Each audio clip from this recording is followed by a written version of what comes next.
Hey everyone, I'm back. It's me, Flipper's Paragraph, back with another review for you guys. I'm excited about this one. This is actually going to be one of the highest rated movies on this channel so far, so that's exciting. For a little bit of context, for streaming, I use mostly Amazon Prime, Netflix, or the Criterion channel. The Criterion channel is my favorite one. And recently, Criterion has been doing this promotion for animated movies. So they've put up 30 new animated movies. And I've been trying to go through as many of them as I can, which is why I've been reviewing so many animated movies recently, like Alice and The Rabbi's Cat and Fantastic Planet, because they've been on promotion on Criterion channel. I'm almost done with them, so it's not going to be all animated movies on this channel or anything like that. It's just for maybe 1 or 2, possibly 3 more weeks, and then I'll be done with it, I promise. I am going to review a not animated movie next week, so excited about that as well. But then the next 2 weeks, it's all animated. But anyway, so today I am talking about another French movie. This one is directed by a man named Sébastien Laudenbach, starring Anaïs Demoustier, and it is The Girl Without Hands, which you already knew because you saw the title. So the story of The Girl Without Hands is essentially this. There's this small rural town in some unknown setting with this young woman and her father and her mother. One day, this father is out in the forest working, and he comes across this malevolent spirit that promises him gold if he exchanges his daughter to him. And the father agrees, and when the father doesn't want to give up his daughter, the devil orders him to cut her hands off. And he does. The young woman, now without hands, runs away from home and falls in love with the prince. And so the devil tries to corrupt their relationship, and what he does is that they're sending messages back and forth while the prince is at war. And one of the messages, she says that she's had a baby and that he's a beautiful young boy, but the devil corrupts the message so that it says that he's an ugly troll and everything. And then the message back, the devil corrupts again so that it seems as though the prince ordered his servant to kill his wife, the handless girl. So now the handless girl must run away from the castle and find a rural hiding spot in the forest with her baby, fearing the prince's return. And then they develop a life there. Soon enough, the prince comes back from war, and he comes to find that his wife is not there, and that the message has been corrupted.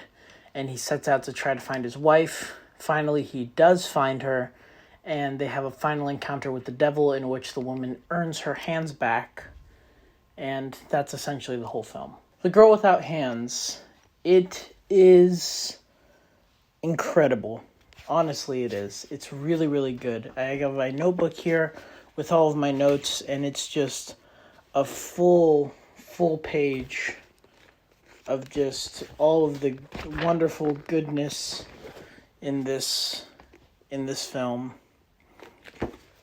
So let's get right into it. So first things first, this movie has one of the most unique and beautiful and memorable art styles I've ever seen in an animated film, which is this very creative, like, watercolor painting technique, which uses this idea of having a backdrop that's rather plain, and then all of the characters are sketched out and with like 1 or 2 strokes of paint inside of the sketch. So it's very imperfect. It's very rough around the edges. And it's very, very, very unique. And it makes the movie have this rugged feel, this do-it-yourself kind of indie feel that I think works to its advantage most of the time. Most of the time. There are some times when the style gets a little full of itself, kind of like in the movie Loving Vincent, where the animated style is that they have full oil canvases for every single frame. And the film is kind of like that, where everything is sort of this watercolor roughly done sketch. And when it does get full of itself is when it tries to be a bit too artsy. When it's like, okay, we get it. This is the style that you're trying to do. This is the sense that you're trying to emulate. But it doesn't always work. But when it does work, it's so effective. And it's so gorgeous. And it's so beautiful and it's so memorable that it's absolutely worth noting. The film reminds me of abstract expressionist paintings, especially when I mentioned that when it gets especially artsy, it sort of reflects emotions rather than story in these vivid paint strokes and these wild designs and these crazy sort of hectic paint designs, and it's very interesting to see. And it's beautiful to watch, too, because it's sort of just gathering at this very human, very concrete emotional center that speaks to, I think, everyone. I think this movie could speak to pretty much everyone with this abstract expressionist idea. And that sort of abstract expressionist style really elevates the drama and really elevates the story. Instead of it being like style over substance, it's style that is supplemental to the substance, and it's very beautiful, this dance between style and story, watching this sort of flip-flop back and forth happen. It's really interesting to watch, because sometimes the style takes over, and then the story will take over, and then the style will come back with revenge. And it's just watching this beautiful battle, but it plays less like a battle and more like a dance between the two of them because it's so elegant and so well coordinated. Sébastien Laudenbach is not a very experienced director. He's only ever done shorts, and this is his debut feature. And for a debut, especially for a debut, this is remarkable work. Remarkable work. This is something that I bring up whenever I talk about another movie that I really love, Belladonna of Sadness. Belladonna of Sadness has this rough around the edges feel to it as well. And I mentioned this with the when it gets into those really abstract expressionist parts. Sometimes it feels a little too sleek when it gets there. Because what I like is when there's that story and they are doing this rough around the edges animation. So when the abstract expressionist takes over, it's some of my favorite parts of the movie. I want to make that clear.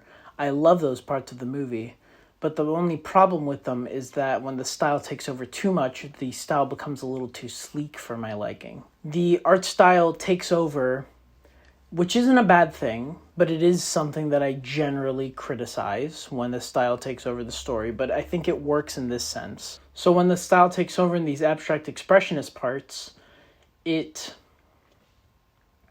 becomes this very smooth, very buttery sort of animation, and it's not exactly what I would expect from a movie like this that's trying very hard to be this indie darling type of animation. But I still enjoyed it, which is the most important part, I suppose. Another thing, too, I have to bring up is that the sound in this movie is absolutely incredible. It is so good. And it's difficult to describe as well because the sound is just so layered and it's so minute and it's so subtle too. And everything about it's so crisp and clear, and it's at the same time, it's very under the radar, but you can hear every single sound, every single breath of the character.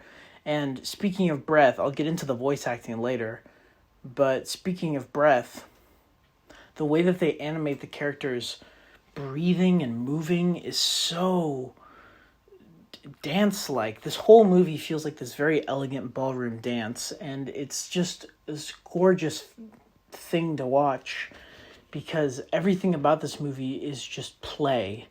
Obviously, there's some very heavy drama, but between the style and the writing and the characters and the actual story itself, everything about it just feels like this mishmash and this collage and this collision of all these different artistic forces, and they're all trying to balance each other on a tightrope. And it's really, really beautiful to watch this elegant sort of coordination between all of these departments happening all at the same time. And sound is one of them, where it's just incredible to watch how perfect the sound is. Every drop of water, every breath, every single sound that you could possibly imagine happening in the soundscape happens in this film, and nothing is skimped out on. Nothing is cheap. So even the part in the film where the girl gets her hands cut off is done so well with the sound. It's just this hard, guttural thunk that just echoes through your bones, and you feel every inch of that. And it's just beautiful to watch the sound work. It's magic. It's just incredible. That whole scene is actually extraordinarily memorable, and I really, really enjoyed it. There's only one part of it that I really didn't like, which is that her scream when she gets her hand cut off is more of this just long inhale. That's all. She doesn't really scream. She just goes, "Gah!" And it's not entirely believable, and I didn't really vibe with it, but I suppose that somebody else would. So if you don't really have a problem with the scream sounding very, very flat, in my opinion, then I think that anybody could love the screams, the hand cutting scene, because it really plays to your emotional side. It's heartbreaking to watch, and it's absolutely gut-wrenching as well, because it's just a disgusting kind of scene, and it's really well done between the animation and the voice acting and the sound and the shots. Everything about it is done so beautifully that it's hard not to remember that scene. Another bit of very effective drama that happened was the death of the wife character, who gets mauled by these dogs. And it's just another scene that's just so incredibly intense and hard to watch, but it's so memorable at the same time that it really does stick with you. And this movie has a lot of that really effective drama where everything is very intentional, everything is very, very direct. There's nothing left up to interpretation, which is both a strength and a flaw, because I like it when things are left up to interpretation, but that directness leads to some very, very non-interpretive scenes, which is just to say that what is shown on screen is exactly what happened in the way that it happened, which isn't the case for a lot of the movies. Like I mentioned, there's a lot of abstract expressionist type ideas in this film, but the scenes with the drama are especially like that, where it's like you see her struggle without having hands, you see the chopping off of the hands, you see the devil transform into a dog, you see the dogs attack the wife, and it's done in this wide shot where you can't really see exactly what's going on, but you just see all the dogs like mount on top of her. And it's really difficult to watch, but at the same time, it's done so effectively and so brilliantly that I have to commend the film for it. Onto the voice acting. Anaïs Demoustier does a phenomenal job. Fantastic. 10 out of 10, 100% amazing job with her voice acting. She delivers so much intensity and so much pathos through her performance that it's impossible not to like this character. And all of the characters are so well designed, so well written, so well performed. Every single character is so well performed, especially the devil, especially the prince, especially the gardener. All of those three, even the fucking baby is well performed. Like, this movie is a masterclass in good voice acting, and it is in French, so I can't tell if what they're saying is bullshit, but from what I can tell, their voice acting is 100% on point, and it works brilliantly. It works so effectively. It works on 100 different levels. It's both subtle, it's in your face, it's intense, it's held back. It's everything. It's so good. It's amazing to watch. It's so good. some of the best voice acting I've seen in my life, I think, honestly. I say that completely unironically. It might be some of the best voice acting I've seen in my life. Another bit of beautiful sound comes in the music. And the music in this movie is just this timeless... It's just another element of that dance that I was talking about earlier, where everything about this movie is just so smooth and so buttery and so flavorful. It's difficult to describe, but the movie feels sleek in a non-exploitative way. The abstract expressionist parts feel the most sleek, but the entire movie, despite its rough around the edges animation, feels so sleek with its beautiful dance between all the departments, between the animation, between the sound, between the acting, between the writing. The writing in this movie, my God, it's a Brothers Grimm story. So the story it's fine. It's pretty good. It kept my attention the whole time. It was dark. It was depressing.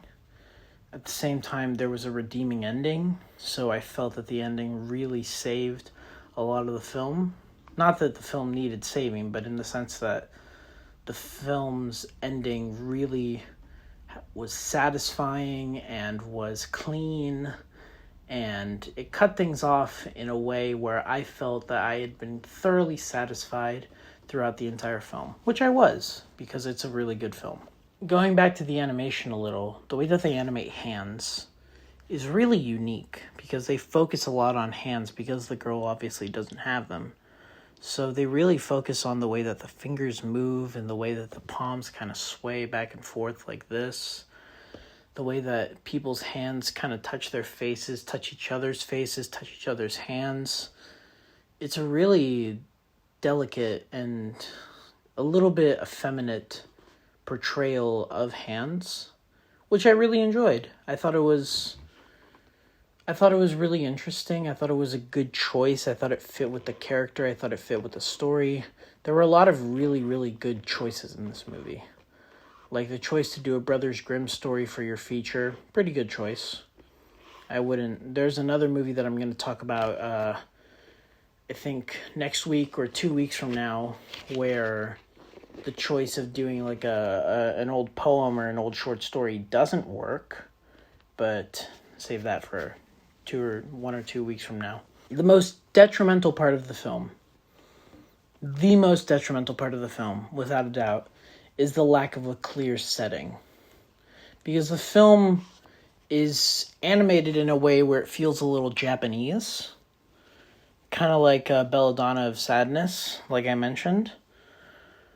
But at the same time, it's in French, and it's in like a royalty feudalism type system, so it might take place in Europe, but they never really tell us where it takes place, and that's a little detrimental to the story in a lot of parts because it makes the style feel like it has less purpose. For example, if the film took place in Japan, then I would be able to understand why the style is the way that it is.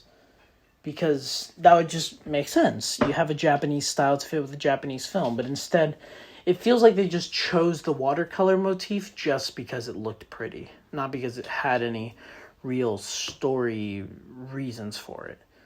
It worked. I'm not saying it didn't work. I'm just saying I don't know why they chose it. And if we had a clearer sense of setting, I would have been able to see why they chose it more. I would have been able to see why they chose this Brothers Grimm story. I would have been able to see why they made the choices that they made. The choices that they made all worked. I just don't understand why for a lot of them, and I do want to understand why.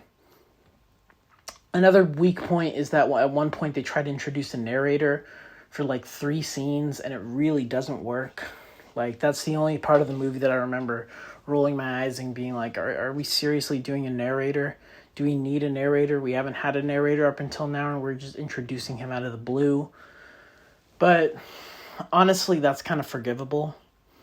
I'm not saying that a bad narrator is forgivable. Everything to a certain point is forgivable. But it's forgivable in this sense because you have a film where it's a Brothers Grimm story. That's the first thing. So there probably should have been a narrator the whole time. And secondly, the narrator is only in like 2 scenes, or maybe 1 scene even. It's just during the wedding scene where he's like, the wedding was wonderful, and that's all that he says. It's a little pointless, and I did take some points off for it, but it's not detrimental to the film. It's not gonna be what makes or breaks the film, honestly, and it's entirely forgivable. The only other big weak point is at the end of the film when the main character, the girl without hands, suddenly gets her hands back for seemingly no real reason. Maybe I missed something, maybe I didn't understand something that they were trying to communicate, but when she fought the devil, she suddenly got her hands back. That one's a little less forgivable, to be honest.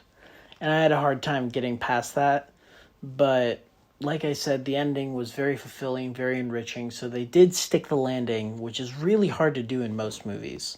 Most movies shit the bed at the ending, but this one really did stick the landing. And it was just a wonderful thing to see. That's pretty much it. That's The Girl Without Hands. I loved it. I thought it was incredible. I thought it was beautiful and passionate and loving. So much love and care and delicate attention went into this movie. You can tell. You can tell just by watching it how much love and care went into it. And personally, I adored it. I really did. I'm going to give this movie a 95%, which puts it the highest movie that I've ever rated on this channel so far. And yeah, that's about it for me, guys. I mean, I hope you like this review. I really enjoyed making it. I like talking about these types of movies. Tell me what I should review next. Tell me what you liked, what you didn't like. Just don't forget to subscribe, comment, and like. Subscribe to the Patreon. Tell me if I should do Twitch streams. And yeah, I guess that's pretty much it. I'll see you guys later. Bye-bye.